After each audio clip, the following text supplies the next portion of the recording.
Nos gozamos en la alabanza y en la adoración en esta mañana, centrados en la persona de Jesucristo, en su obra en la cruz. Y de esto se trata lo que vamos justamente a compartir en esta mañana, desarrollando la epístola de Pablo a los Romanos. Entendiendo que el tema de Romanos es justamente la justificación por la fe en Jesucristo. La justificación del pecador por la fe en Jesucristo. Esto es lo que estamos viendo que Pablo está tratando de desarrollar, guiado por el Espíritu de Dios, y que escribe esta carta a la iglesia de Roma. Y evidentemente el foco, el tema central, es hacer resaltar a la persona que protagoniza el Evangelio. Y la persona que protagoniza el Evangelio es Jesucristo. Jesucristo es el Evangelio mismo. No hay Evangelio sin Jesucristo. Él es el protagonista del Evangelio. Entonces, en esta primera parte de la epístola, que es esta etapa en donde él saluda y presenta el respaldo del mensaje, estamos viendo que él muestra a Jesucristo. Les invito a que leamos el párrafo en el cual está contenido el versículo que vamos a desarrollar en esta mañana. Y vamos a leer desde el versículo primero y vamos a extendernos hasta el versículo 15, pero nos vamos a quedar solamente en el primer párrafo, que es la salutación inicial.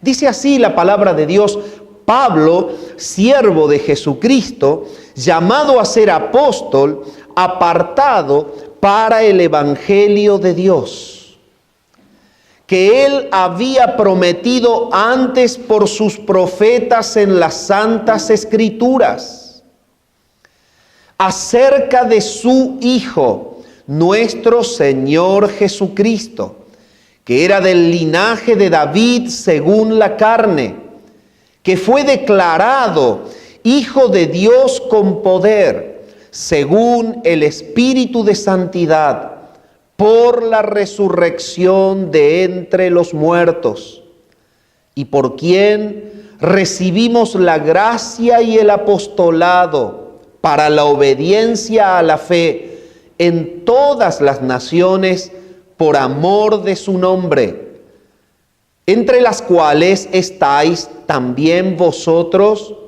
llamados a ser de Jesucristo, a todos los que estáis en Roma, amados de Dios, llamados a ser santos, gracia y paz a vosotros de Dios nuestro Padre y del Señor Jesucristo.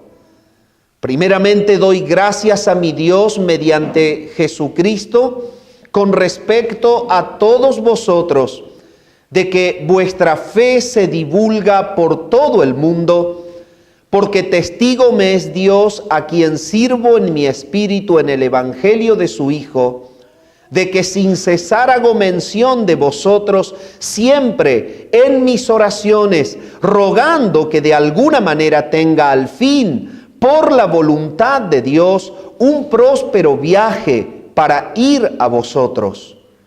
Porque deseo veros para comunicaros algún don espiritual, a fin de que sean confirmados.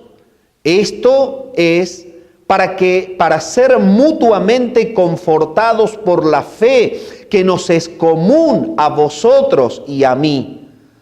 Pero no quiero, hermanos, que ignoréis que muchas veces me he propuesto ir a vosotros, pero hasta ahora he sido estorbado, para tener también entre vosotros algún fruto como entre los demás gentiles.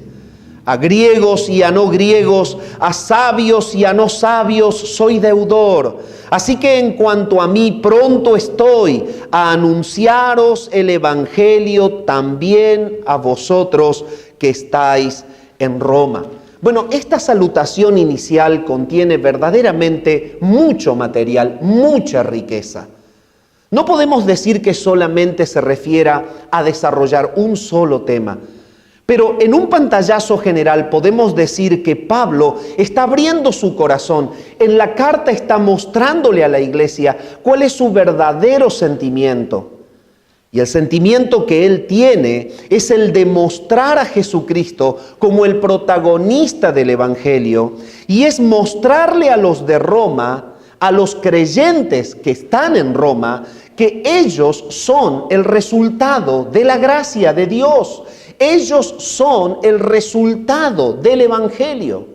Y les está diciendo que en el corazón de él está el deseo de poder verlos y verlos con el propósito de comunicarle dones, es decir, con el propósito de que ellos puedan, por los dones que el Señor a través de Pablo comunicaba, el hecho de que sean edificados y puedan ser mutuamente confortados. No obstante, Pablo les dice: he sido estorbado. El reconocimiento profundo del señorío de Cristo en Pablo es algo estremecedor. Y el punto es que él ha sido estorbado porque hay alguien que está detrás, controlando los tiempos, está dirigiendo su vida, está siendo justamente el que guía a Pablo en el ministerio y otorgando los tiempos en donde él va a estar con la iglesia en Roma.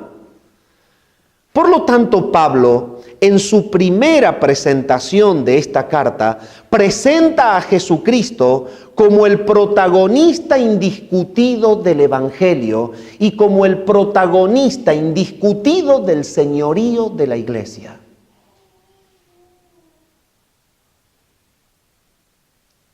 Entonces, en estos versículos iniciales, Pablo presenta en sí el secreto del mensaje. Venía desarrollando, y lo hemos estado hablando, la promesa de las buenas nuevas. Pablo está mostrando que Cristo es el cumplimiento de lo prometido por los profetas en las Santas Escrituras. Pablo está mostrando que Cristo es la confirmación de todo un mensaje antiguo que ellos conocen. Cristo Jesús está siendo anunciado como la promesa hecha aún en el Edén. Es la simiente de la mujer, la cual Dios se reserva y va a manifestar, porque ella golpeará a la serpiente, porque ella herirá a la serpiente, que es Satanás, con una herida de muerte. Y toda esta promesa viene siendo anunciada en el Antiguo Testamento y se cumple en la encarnación del Verbo, es decir, en Jesucristo. Entonces, Pablo en esta salutación está mostrando que la buena nueva es pregonar que el tiempo se cumple, que Cristo es el que viene y que Él es el Salvador de todo aquel que cree en Él. Entonces, él muestra la promesa de las buenas nuevas, pero ahora se dedica a mostrar la persona de las buenas nuevas, porque Pablo está diciendo que él tiene un evangelio que predicar. Y el evangelio es buenas nuevas, un buen mensaje. Entonces, solo a manera de repaso, él está respaldando la autoridad de este buen mensaje no en su persona. Está respaldando la autoridad de este buen mensaje en Dios, porque dice que el autor del mensaje es Dios. El evangelio es de Dios.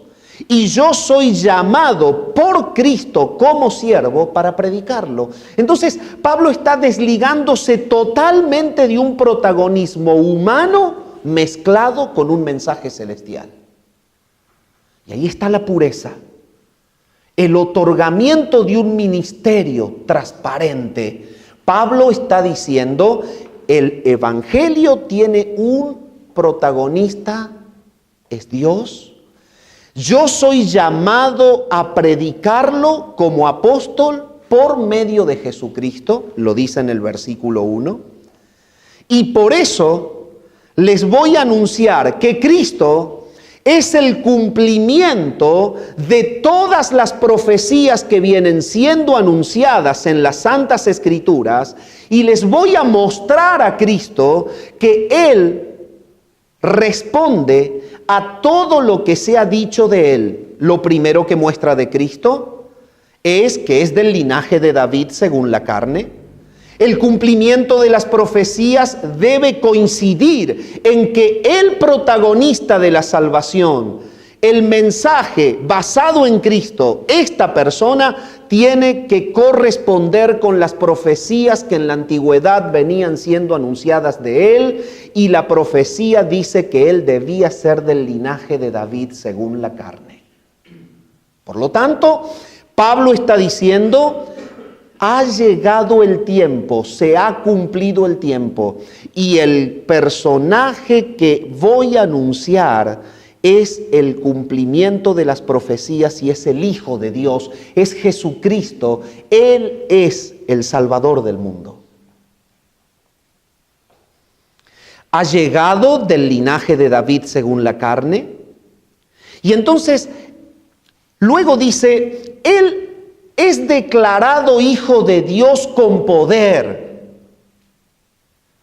según el Espíritu de santidad, por la resurrección de entre los muertos. Entonces, Pablo está diciendo, bueno, Cristo es el protagonista, Él es el Evangelio en sí. Y lo que confirma justamente su autoridad como Salvador es la declaración de que Él es el Hijo de Dios. Amado hermano, no puede haber salvación en el mundo si Dios mismo, que es el que le pone el precio al pecado, no se satisface por medio de la persona de su Hijo para hallar un verdadero respaldo de justificación para el pecador. No puede haber salvación, no puede haber justificación si desde Dios no sale una persona para ofrecer un sacrificio al mismo Dios y aplacar su ira por el pecado. Es imposible. Entonces, el evangelio que Pablo pregona, la buena nueva que Pablo pregona, tiene el respaldo de que se origina en el Padre, tiene el respaldo de que ha sido otorgada a Él por medio del Cristo resucitado, que lo llama a ser apóstol, y tiene el respaldo de que todo su mensaje, el cual Él predica durante toda su vida, está enfocada en una persona que cumple al pie de la letra el cumplimiento de todo un trayecto de profecías antiguas. Entonces Pablo se enfoca en Jesucristo y comienza a mostrar que Él es la persona de la promesa. Y comienza a respaldar el poder de la salvación en Jesucristo. Por eso cuando llegamos al versículo 16 del primer capítulo, él dice: mi actitud frente al Evangelio es que no hay vergüenza para con él. Y no hay vergüenza para con él porque el Evangelio es poder de Dios. Es poder de Dios para salvación a todo aquel que cree. Entonces, cuando llegamos al versículo 4, habla de una declaración. Y esta declaración es la declaración de que Él es el Hijo de Dios. Y es una declaración realizada con poder. Y aquí quiero arrancar en esta mañana. El Evangelio de Dios está mostrando al Salvador Jesucristo, el cual fue declarado Hijo de Dios. ¿Sabe una cosa, mi amado hermano? La salvación descansa en el sacrificio de Dios mismo, la persona del Hijo de Dios. Es imposible la justificación del pecado, es imposible la purificación de un corazón sin el sacrificio de Dios mismo presentado al Padre para que perdone. Y es el Hijo de Dios. Esta declaración es la base fundamental de la verdad del Evangelio. Si el que muere en la cruz no es el Hijo de Dios, evidentemente el Evangelio no tiene sentido y evidentemente no tendrá consecuencias de transformación de vida. Mi amado hermano, cuando hemos visto la salutación inicial, Pablo se enfoca en dar gracias por los creyentes en Roma. El gozo de Pablo es que cuando él predica de este Cristo, hay un milagro que se opera en los que escuchan. Es el milagro de la conversión, es el milagro del nuevo nacimiento, es el milagro de la transformación. Y esto no lo puede ejecutar nadie que no sea Dios. Pablo se goza en que cuando él predica a Cristo, algo ocurre en las masas humanas, que los que están sujetos al pecado y esclavos del vicio y de la maldad son librados bajo el reinado de este Cristo que él predica, y pecaban antes, ahora son libres del pecado. Caminaban hacia la perdición y ahora son iglesia. No eran la novia del Cordero y ahora son la esposa del Cordero, la que se ha de casar con él. Es decir, Pablo les está diciendo a ellos, miren, ustedes son el resultado. Y esto se basa en algo. Cristo fue declarado Hijo de Dios. Este es el cimiento.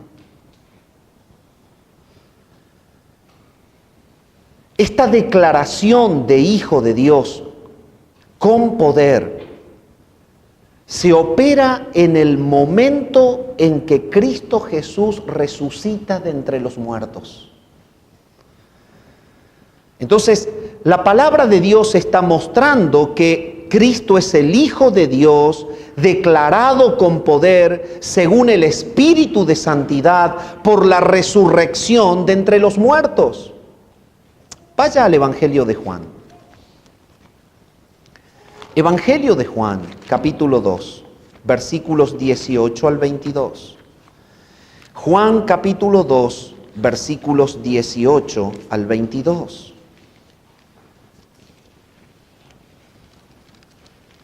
Lo maravilloso de Pablo es que él muestra a Cristo. Dice el Evangelio de Juan, capítulo 2, versículo 18, y los judíos respondieron y le dijeron, ¿qué señal nos muestras, ya que haces esto? Respondió Jesús y les dijo, destruid este templo y en 3 días lo levantaré. Dijeron luego los judíos, en 46 años fue edificado este templo y tú en 3 días lo levantarás. Mas él hablaba del templo de su cuerpo. Por tanto, cuando resucitó de entre los muertos, sus discípulos se acordaron que había dicho y creyeron la Escritura y la palabra que Jesús había dicho. Bueno, el Señor está allí viendo la decadencia espiritual de Israel. El templo que era edificado para adorar estaba siendo cueva de ladrones. Y la gente estaba en el templo comprando, vendiendo y haciendo negocios. Sabemos la historia, el Señor hace un látigo de trenzas y los saca a todos de allí. Y entonces los judíos, cuando ven la autoridad de Jesús sobre el templo, ellos automáticamente dicen, bueno, tú que te muestras como una autoridad y que corres a la gente que está aquí haciendo sus negocios, muéstranos una señal que respalde tu autoridad. Y la autoridad que Cristo les está anticipando es, yo voy a resucitar. Yo voy a resucitar. Nadie puede resucitar sino solo el Hijo de Dios. Él es Dios. Entonces, Él les dice, destruyan el templo y en 3 días yo lo levantaré. Por tanto, el versículo 22 dice, cuando resucitó de entre los muertos, sus discípulos se acordaron que había dicho esto y creyeron la Escritura y la palabra que Jesús había dicho. Ellos creen en el momento en que ven la resurrección y relacionan todo lo que los profetas hablan sobre la resurrección de Cristo. Creen en las Escrituras. Cristo es el que resucitaría de entre los muertos, evidenciando que era Hijo de Dios. Él fue declarado, dice Pablo escribiendo a los romanos, Hijo de Dios con poder. Hay un poder frente a la muerte. Es que Pablo va a predicar que el Evangelio justamente es poder frente a la muerte. Hay poder frente a Satanás y frente a la muerte en Jesucristo. Cristo vencería la muerte y el poder de Satanás. Y la predicación del Evangelio es presentar a este Jesús, al que conquistó a Satanás, al que conquistó a la muerte, al que resucitó al tercer día, triunfante y victorioso de entre los muertos. Entonces, Él fue declarado Hijo de Dios con poder, según el Espíritu de Santidad, hemos dicho que es el Espíritu Santo, por la resurrección de entre los muertos. El Espíritu Santo de Dios está allí participando en este acto de la resurrección. Él es el acompañante indiscutido de todo el ministerio y aún en el momento de la resurrección de Cristo, Él está allí y está mostrando que Cristo es Hijo de Dios con poder. Él puede vencer la muerte. Fíjense en lo que dice Hechos capítulo 13, versículos 29 al 33, el libro de los Hechos de los Apóstoles, capítulo 13, versículos 29 al 33. La predicación de los apóstoles en el primer tiempo de la iglesia presentan justamente este mismo mensaje. Hechos 13, 29 al 33. Dice, y habiendo cumplido todas las cosas que de él estaban escritas, quitándolo del madero, lo pusieron en el sepulcro. Mas Dios le levantó de los muertos, y él se apareció durante muchos días a los que habían subido juntamente con él de Galilea a Jerusalén, los cuales ahora son sus testigos ante el pueblo, y nosotros también os anunciamos el evangelio de aquella promesa hecha a nuestros padres, la cual Dios ha cumplido a los hijos de ellos, a nosotros. ¿Cómo? ¿De qué manera? Resucitando a Jesús, como está escrito también en el Salmo 2, mi hijo eres tú, yo te he engendrado hoy. Y en cuanto a que le levantó de los muertos para nunca más volver a corrupción, lo dijo así, os daré las misericordias fieles de David. Por eso dice también en otro salmo, no permitirás que tu santo vea corrupción, porque a la verdad David, habiendo servido a su propia generación, según la voluntad de Dios, durmió y fue reunido con sus padres y vio corrupción, mas aquel a quien Dios levantó no vio corrupción. Sabed pues esto, varones hermanos, que por medio de él se os anuncia perdón de pecados. Miren esta predicación de Pablo. Esta es una predicación apostólica. Y la predicación apostólica tiene un foco, es resaltar a Cristo como el cumplimiento de la profecía hecha. Y resaltar a Cristo en aquel poder que Él tiene de manera natural y por su función. El poder que Él tiene de manera natural para perdonar pecados es porque es Dios, que en obediencia se encarna y satisface la demanda del Padre.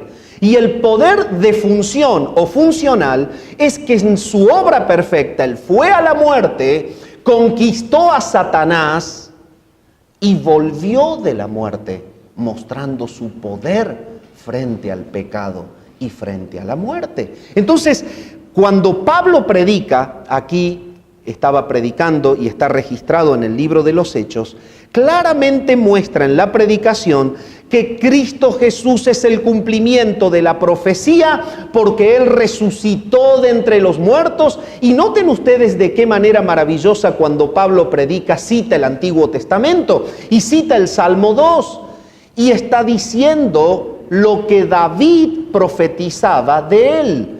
Y lo que David profetizaba de Él es que Dios iba a engendrar a su Hijo hoy. El hecho de que Dios engendre a su Hijo hoy, Pablo lo interpreta, leyendo a David, como que es el momento de la resurrección en donde después de estar muerto, Dios vuelve a introducir vivo a su Hijo al mundo después de haber sido puesto en la tumba. Esta es la interpretación que Pablo hace del Salmo. ¿Y qué mejor interpretación que la que Pablo hace del Salmo? Entonces, hay un cumplimiento profético que muestra que Cristo Jesús ha venido en carne, es el Hijo de Dios y tiene la autoridad de ser el Salvador de los que creen en Él, porque Él venció a la muerte.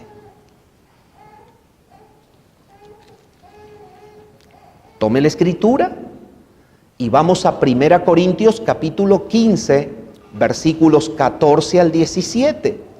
1 Corintios capítulo 15, versículos 14 al 17.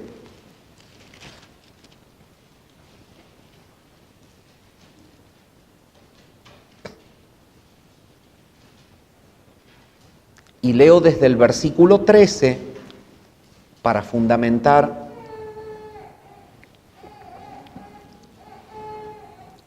Dice, porque si no hay resurrección de muertos, tampoco Cristo resucitó. Y si Cristo no resucitó, vana es entonces nuestra predicación.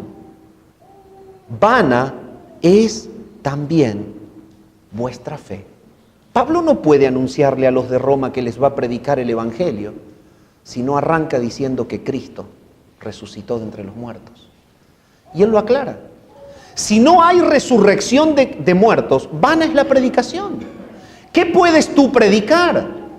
El personaje que has de mostrar en el Evangelio es Cristo Jesús, y has de mostrarlo como Dios Hijo, como el Dios que vence la muerte, conquista a Satanás y tiene poder, por ende, por llevar una vida de santidad y de impecabilidad sin practicar el pecado, y por derrotar a la muerte, tiene poder para perdonar el pecado de todo aquel que cree en él. Pablo entonces está en esta salutación fundamentando todo lo que ha de presentar en Jesucristo.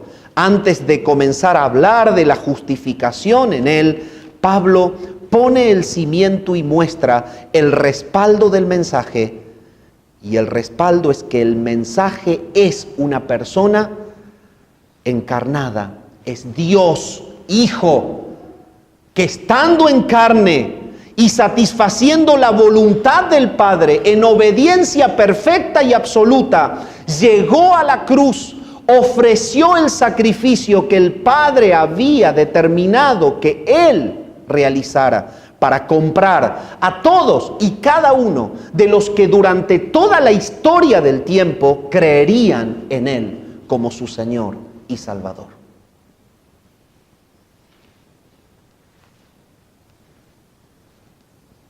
Mi amado hermano, este es el motivo de tu gozo en esta mañana. Este es Jesús. Si hay algo en lo cual tú puedes descansar en esta mañana, es que Él es tu Salvador. Aquel que fue prometido, aquel que fue anunciado, aquel que cumplió la profecía y la anunciación, encarnándose y cumpliendo la obra de la redención por su sangre, entregando su vida en la cruz y volviendo de entre los muertos para mostrar su poder frente a la muerte. Entonces, Él fue declarado Hijo de Dios con poder por el Espíritu de Santidad, por la resurrección de entre los muertos. Entonces, allí la palabra dice, y por quien recibimos la gracia y el apostolado. Entonces muestra la esencia de la persona y ahora muestra la función de la persona. El Cristo resucitado es el que otorga justamente dones. Dice, y por quien recibimos la gracia y recibimos el apostolado. Entendemos por gracia justamente esta obra de Dios de salvar al pecador, de mediar entre el hombre y Él de una manera misericordiosa, de tal manera que lo que el hombre no puede pagar y que lo que el hombre no puede acortar, que es esta distancia infinita entre su santidad y nuestra realidad, Él lo ha acercado en la persona de Cristo. Entonces, toda bendición del cielo, todo lo que el Padre se dispone a entregar en la tierra, que es salvar personas, hombres y mujeres, para formar la iglesia, todo lo hace por Cristo y a través de Cristo. Y sin Él no hay salvación. Entonces, Pablo dice, y por quién nosotros recibimos la gracia, pero también recibimos el apostolado. Y de hecho está conectándolo con la experiencia que él tiene, porque más arriba él dice, a mí me llamó Jesucristo. Me llamó para ser apóstol. Yo lo vi en el camino de Emaús. Allí, cuando iba impíamente, con violencia y con maldad a matar a la iglesia, lo escribe en los Hechos. Él se me apareció, el Cristo resucitado. Él es el que me llamó. Entonces, nosotros recibimos por Él la gracia y el apostolado. Entonces, acompáñeme usted para poder ver lo que él enseña en la epístola a los Efesios con respecto a este tema. Fíjese lo que dice Efesios capítulo 4.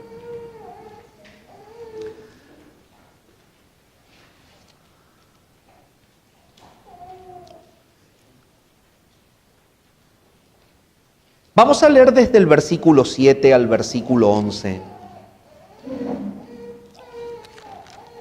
Note usted, pero a cada uno de nosotros fue dada la gracia, conforme a la medida del don de Cristo.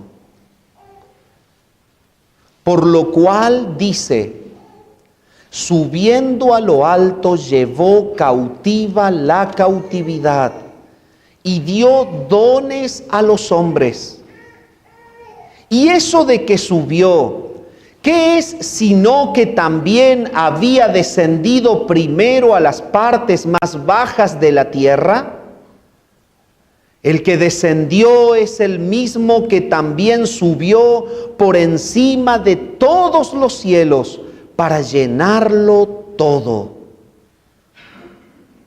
Y Él mismo constituyó a unos apóstoles, a otros profetas, a otros evangelistas, a otros pastores y maestros, a fin de perfeccionar a los santos para la obra del ministerio, para la edificación del cuerpo de Cristo. Bueno, cuando Pablo le escribe a los de Éfeso, les está mostrando justamente esta actividad de Cristo posterior a su muerte.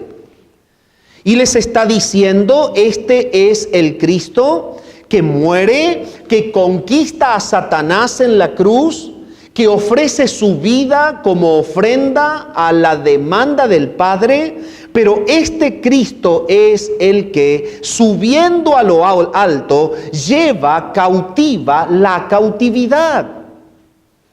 La obra de Cristo lo que hace es llevar cautiva la cautividad. Es una figura de las guerras antiguas, en donde un ejército conquistaba una ciudad y llevaba cautivos a sus presos.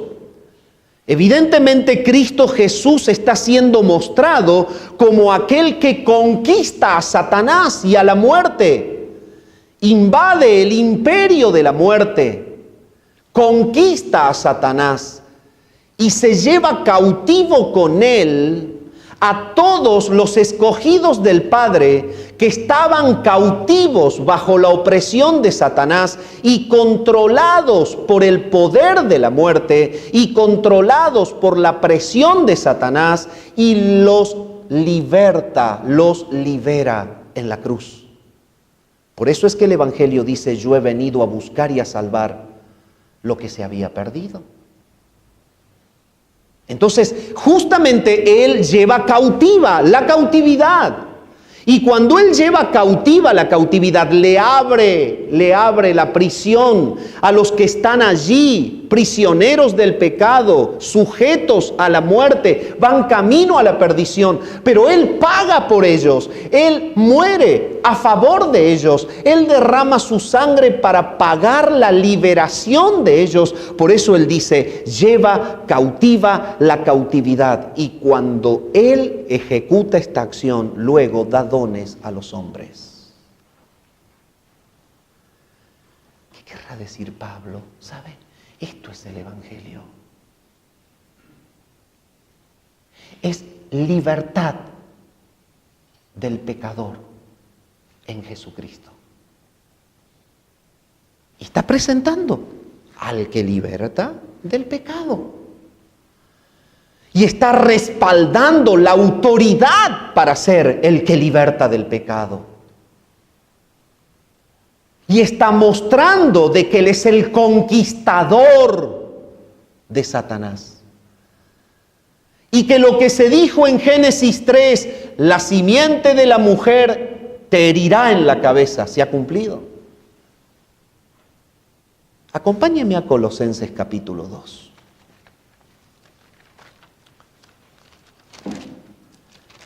Evidentemente que estamos desarrollando muy por encimita lo que es la salutación para luego entrar a las doctrinas del Evangelio que van a ser presentadas en los capítulos posteriores. Pero fíjese lo que dice Colosenses 2, 17.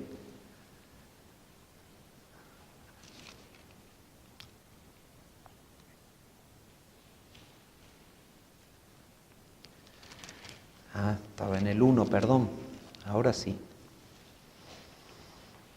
Vamos a leer el 2, capítulo 2, versículo 13. En adelante dice: y a vosotros, estando muertos en pecados y en la incircuncisión de vuestra carne, os dio vida juntamente con Él, perdonándoos todos los pecados, anulando el acta de los decretos que había contra nosotros, que nos era contraria, quitándola de en medio y clavándola en la cruz.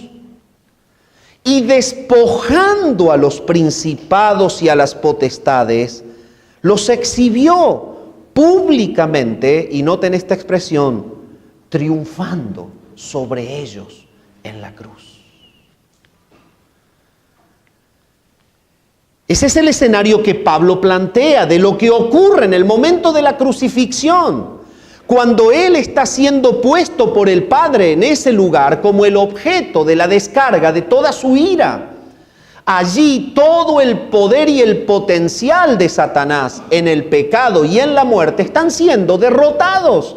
¿Por qué están siendo derrotados? Porque el Padre se está cobrando en un inocente, en ese Hijo, la libertad, la vida eterna, el pago de la deuda de todos los que habrían de creer en Él. Y esto derrota por completo el objetivo de Satanás, que es justamente oponerse al programa de Dios y mantener cautivo en el pecado y en la muerte al que el Padre en la eternidad escogió para glorificarle.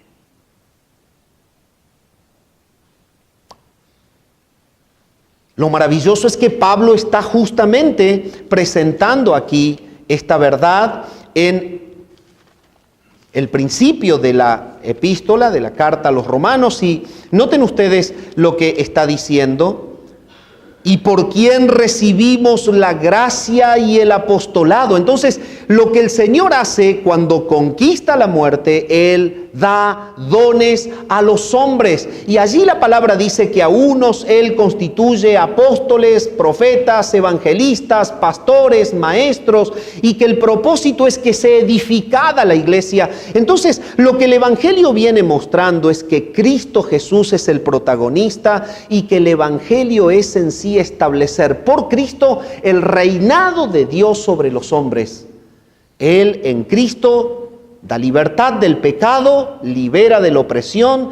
En Cristo hay un cambio de vida, en Cristo hay un ministerio otorgado y en Cristo hay un señorío practicado sobre cada persona, que es lo que va a desarrollar después. Entonces, ¿el Evangelio qué es? Es el mensaje que habla de que en la persona de Cristo hay libertad del pecado, en la persona de Cristo hay cambio de vida, una vida de ministerio para la gloria de Dios, y en el Evangelio de Cristo y en la persona de Cristo hay un control de Él, un señorío de Él, para que se cumpla en esa persona la voluntad del Padre. Bueno, todo esto les está diciendo a los romanos y luego más adelante dice: yo me acuerdo de ustedes en mis oraciones porque lo que yo veo es que en ustedes se ha cumplido por creer en Cristo todo esto que yo les estoy anunciando. Han sido libertados de la opresión del pecado, la vida de ustedes ha cambiado y ahora Cristo es su Señor.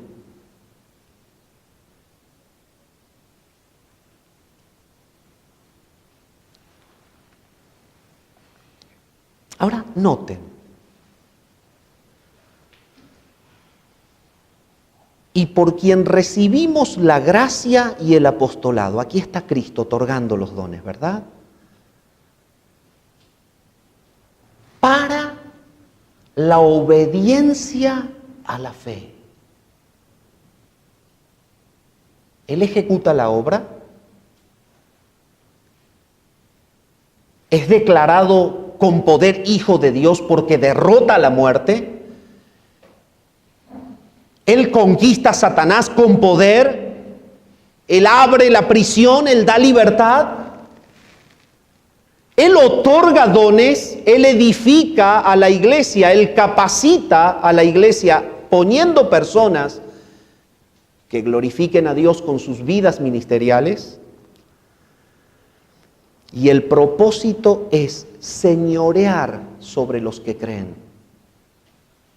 Por eso habla de la obediencia a la fe. Para la obediencia a la fe. La fe salvadora, mi amado hermano, se manifiesta en un señorío de Cristo en la vida.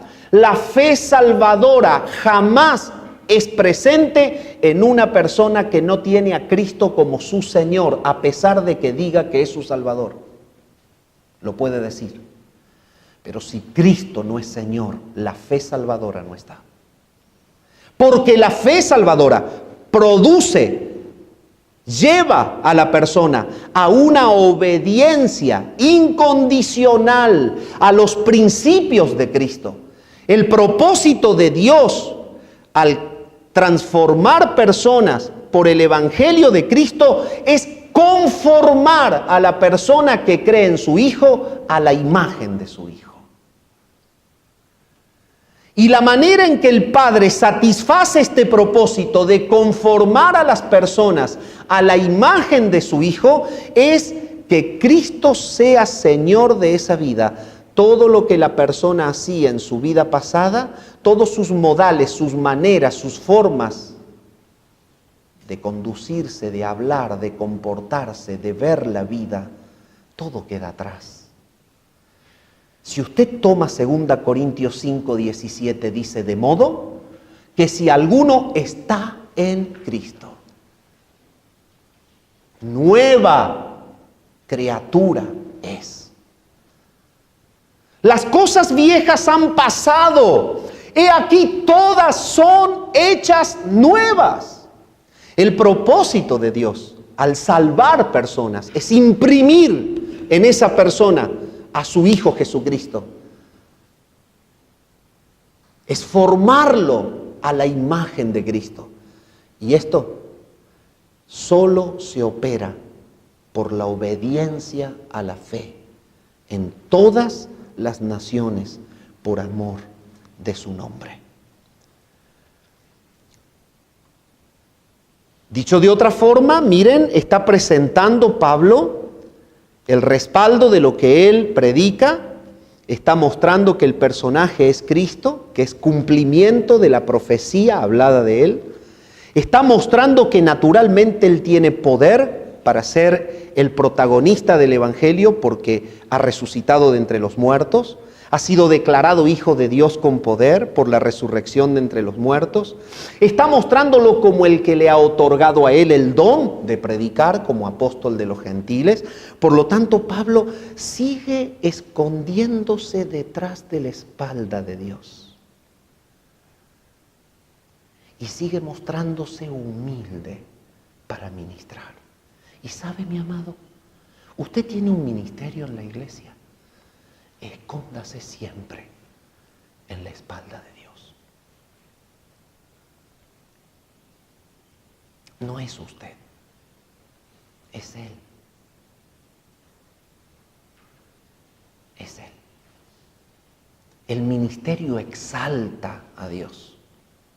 Nunca Dios otorga dones para exaltar el rostro del que porta ese don. Dios otorga dones para que ese cuerpo lleve un ministerio que exalta su nombre. Y esa vida es para su gloria. ¿Sabe, mi amado hermano? Pablo está diciendo, el resultado de que me haya dado el don es que por predicar opera un milagro en la persona. La fe salvadora provoca obediencia a Cristo en todas las naciones. Nadie ama el ministerio de informar a los perdidos de la gracia de Dios si no entiende esto. ¿Usted no ha hallado el gozo de predicar? Pablo está diciendo, hay algo en lo cual yo estoy gozándome. Estoy orando por ustedes porque veo que ustedes son el resultado del Evangelio. Porque el Evangelio que he hablado ha provocado obediencia a Cristo. Es decir, hay un milagro divino efectuado en ustedes. Ahora ustedes obedecen a Cristo, son obedientes a Él. Estoy viendo que Cristo está siendo formado en ustedes. Y si ustedes recuerdan cómo Él con dolor les habla a los de Filipos, Él dice, yo tengo dolor como el dolor de una mujer que está por dar a luz, hasta que Cristo sea formado en ustedes. El Evangelio, indiscutidamente, la fe verdadera en Cristo provoca obediencia a Cristo y señorío de Él en la vida. Y esto se traduce prácticamente en una vida de santidad que glorifica al Padre, escondiendo cada vez más a la persona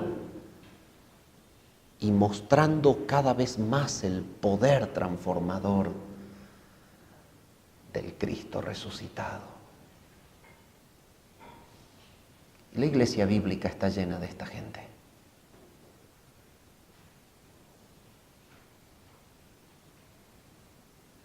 Ese es el sentido, ¿verdad?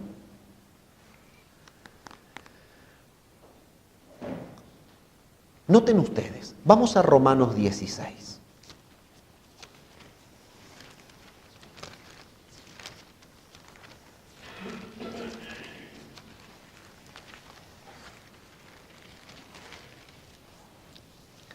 Romanos 16 del 19 y 26.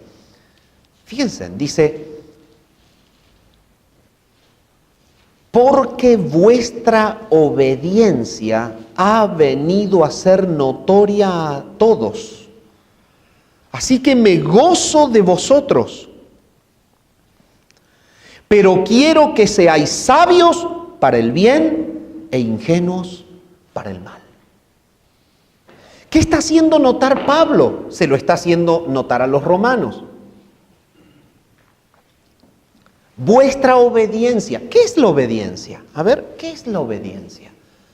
La obediencia es sujetar mi voluntad a la voluntad de otro.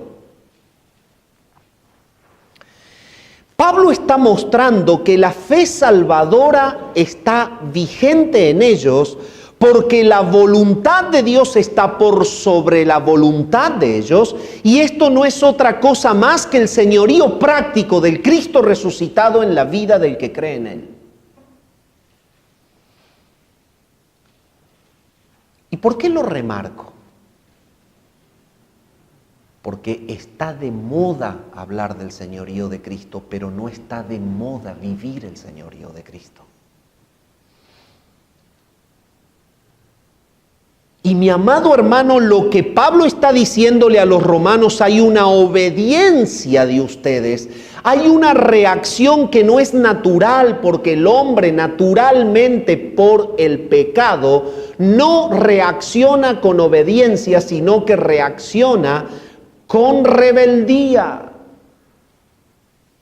¿Cómo es que se manifiesta que el pecado de este Hijo de Dios que ha conquistado a la muerte, que ha resucitado triunfante y victorioso de entre los muertos, que ha otorgado dones para edificar al cuerpo, cómo se puede evidenciar en alguien que ha escuchado de Cristo? En que la voluntad de esa persona es rendida a la voluntad de Dios, porque Cristo está siendo el Señor de esa vida. Ahí está el punto. Y entonces Pablo está mostrando el fundamento, este evangelio que tiene justamente al personaje central, el Hijo de Dios, que se ajusta al cumplimiento de la profecía, que es mostrado como el que tiene el poder frente al pecado, frente a la muerte, es el que ahora se imprime en los que creen.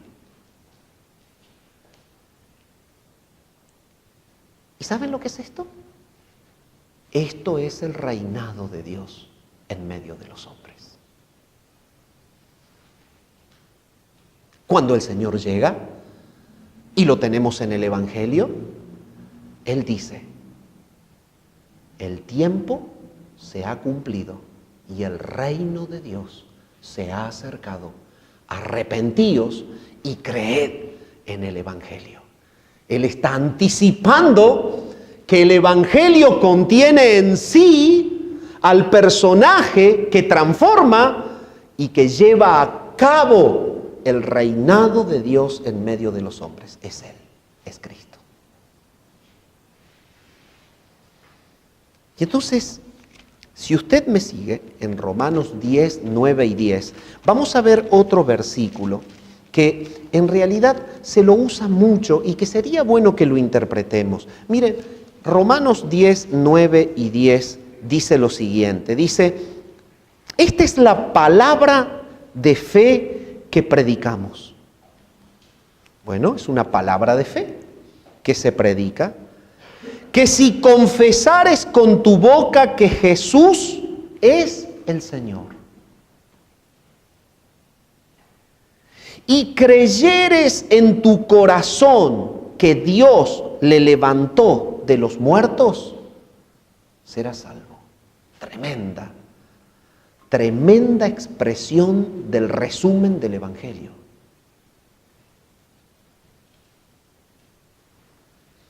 Esto está queriendo decir, la fe salvadora está en ti cuando tú verdaderamente eres movido a confesar que Cristo es tu Señor. Y esa expresión del señorío de Cristo, que tú confiesas que Él es tu Señor, es porque proviene de creer que Él venció a la muerte. Si no, es imposible que seas salvo. Y así resume Pablo el Evangelio.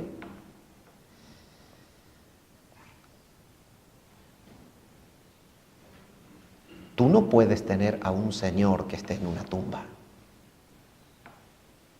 demolido y destruido por la misma muerte. Entonces, Pablo está mostrando claramente que hay una obediencia a esa fe que proviene de una transformación, de un milagro. El Evangelio transforma vidas, transforma el corazón, lleva a la persona a que se ajuste al dominio de Cristo en su vida, al dominio del Señor en sus conductas, al dominio del Señor en sus pensamientos, al dominio del Señor en sus emociones. El verdadero Hijo de Dios está siendo comandado por Cristo como su Señor.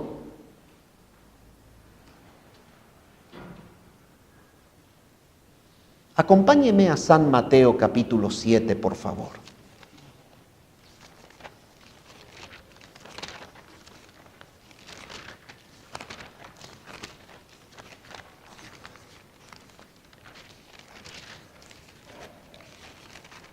Evangelio según San Mateo capítulo 7, versículos 13, 14, y vamos a leer también el versículo 22 y 27, ya para ir cerrando y hacer una conclusión de esta hermosa salutación o de esta parte de la salutación que la vamos a seguir desarrollando en la gracia del Señor en los domingos siguientes. Dice San Mateo 7, 13 y 14, entrad por la puerta estrecha, porque ancha es la puerta y espacioso el camino que lleva a la perdición, y muchos son los que entran por ella, porque estrecha es la puerta y angosto el camino que lleva a la vida, y pocos son los que la hallan. El versículo 21 dice así: no todo el que me dice Señor, Señor, entrará en el reino de los cielos, sino el que hace la voluntad de mi Padre que está en los cielos. Y el punto es el siguiente: el Señor había advertido, son pocos los que entran por la puerta, los verdaderos que están adentro. Son muchos los que dicen Señor, Señor, pero son pocos los que viven bajo la influencia del señorío de Cristo, que se manifiesta en que la voluntad humana, la voluntad del propio yo, la que traemos como hombres y mujeres naturales bajo el pecado y la rebeldía, es sujetada a la voluntad de Dios. Y esto es lo que dice aquí. Y el Señor se glorifica en cristianos que son verdaderos, que no solamente dicen creer en Cristo, sino que la palabra muestra, y Pablo les está mostrando a los romanos, que hay una tarjeta de identificación, por decir así, o graficarlo de una manera muy simple. Hay una tarjeta que identifica la fe verdadera. La fe verdadera está identificada en la persona que ha sujetado su voluntad a la voluntad de Dios y obedece a Jesucristo. Ese es el señorío de Cristo.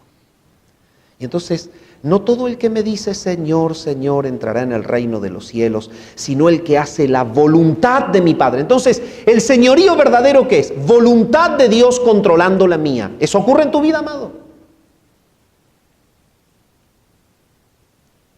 Señorío no es de la boca para afuera, señorío es de la vida para afuera y del corazón para adentro. Eso dice acá. Y Pablo está mostrándolo y está diciendo: para la obediencia a la fe en todas las naciones. ¿Por presión? ¿Por exigencia? ¿Por religiosidad? De ninguna manera. El propósito de Dios cuando salva vidas es la gloria de su nombre. Entonces, el que es verdaderamente salvo es impulsado a vivir bajo la autoridad de Cristo y bajo la obediencia a Cristo por amor de su nombre. Por amor de su nombre. No sirve por obediencia, no sirve por presión, no sirve por religiosidad, no sirve por exigencia, no lo planificó Dios así. El que es verdaderamente salvo experimenta un poder transformador que viene del cielo, que lo lleva a vivir una vida de obediencia a la voluntad de Dios y lo hace con gozo porque ama su nombre. Ama su nombre. Es por amor de su nombre. Y no por religiosidad, no por presión, no por ningún otro motivo que no sea amar su nombre. Entonces, volvemos a Romanos capítulo 1 y podemos también hacer alusión a la epístola de Santiago cuando dice que la fe sin obras es muerta. Bueno, allí Santiago está mostrando que la fe salvadora tiene una conducta y tiene una vida de rendición al señorío de Cristo que confirma que es la fe que salva y que es la fe verdadera. Entonces Pablo dice: por quien recibimos la gracia y el apostolado para la obediencia a la fe en todas las naciones por amor de su nombre. Y lo que Pablo ha estado haciendo justamente es mostrando ese nombre. Es mostrando ese nombre. Y evidentemente levanta a Cristo como el Hijo de Dios, como el tierno y amante Salvador que nos compró en la cruz, como el que conquistó a Satanás, derrotó a Satanás y nos ha pagado y comprado en la cruz. Y con esta ternura y amor en pagar el precio y en redimirnos y comprarnos, es exaltado su nombre para que las personas que creen en Él sean movidos por la hermosura, la ternura de ese nombre, para que por amor a ese nombre vivan una vida de consagración y de obediencia a la voluntad de Dios. Es el resultado del Evangelio de Jesús. Y este es el desafío. Amado hermano, comienzas la semana portando ese nombre. El reino de Dios se va expandiendo cuando los demás ven la fama de ese nombre en tu vida y en la mía. El Evangelio se va mostrando cuando los demás que te rodean ven el resultado de Cristo en tu vida y en la mía. Dios usa justamente el testimonio de la regeneración y una vida entregada al señorío de Cristo para mostrar el resultado del Evangelio. Tú lo puedes predicar y lo puedes respaldar con una vida que evidencia que en el corazón hay fe verdadera en Jesucristo como Salvador, pero como Señor. Padre, te adoramos a ti en esta mañana. Nos postramos ante ti porque el Evangelio es hermoso. Es maravillosa tu palabra, es tierna tu voz. Amado Padre, tú has querido dar vida al pecador y lo has hecho en el sacrificio de un justo e inocente que ocupó nuestro lugar.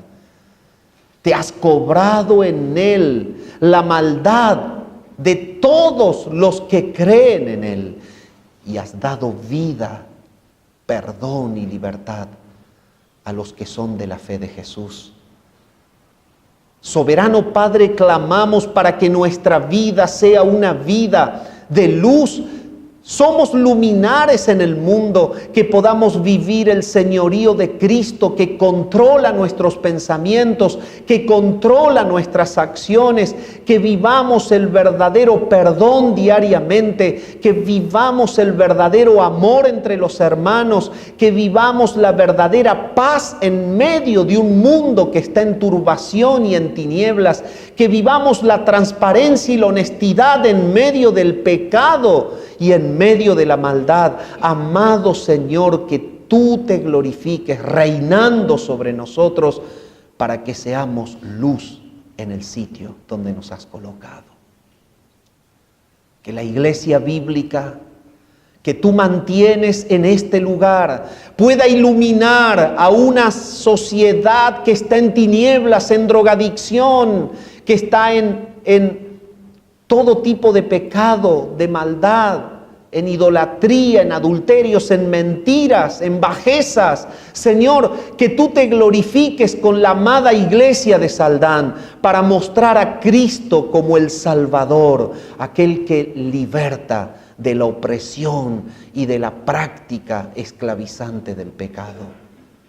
Oh Señor, glorifícate en la vida de cada hijo, en la vida de cada familia en este lugar, y que nos podamos gozar en ver los que son arrimados por Cristo para formar parte de la iglesia. Oramos al Padre en el nombre de Cristo. Amén.